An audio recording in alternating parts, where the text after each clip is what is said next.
Kamakailan na isang talent fest ang pinuntahan ni Pauline Luna kasamang anak na si Tali. Doon ay makikitang sumasayaw ito kasama ang kanyang pinsan.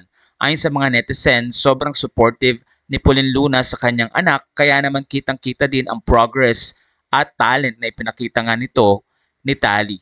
Pero marami ang natuwa dahil mismong si Pauline Luna lang pala ang nag-makeup sa kanyang anak na si Tali at doon nga ay natuwa ang mga netizen dahil sa gitna ng pagkakaroon ni Pauline at afford niyang magbayad ng makeup artist, ay siya na mismo ang nagbigay at nagpaganda sa kanyang anak na si Tali.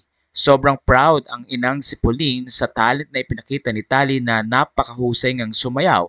Ilang mga video din ang ipinakita ni Pauline na kung saan ay inilagay niya sa kanyang Instagram story at ito nga ay isang core memory ayon kay Pauline. Natuwa din siya dahil nandoon ang kanyang mommy na si Chat Luna na very supportive lola nga sa kanyang apo. Makikita rin ang video na kung saan ay very busy si Pauline na mini-makeupan si Tali bago pa man ito pumanik sa stage at mag-perform. Ayon sa mga fans, very hands-on si Pauline lalo na sa pag-aalaga sa kanyang mga anak at patuloy nga ipinapakita ni Pauline ang suporta kung ano man ang gustong gawin ng kanyang mga anak lalo na't magiging masaya ito.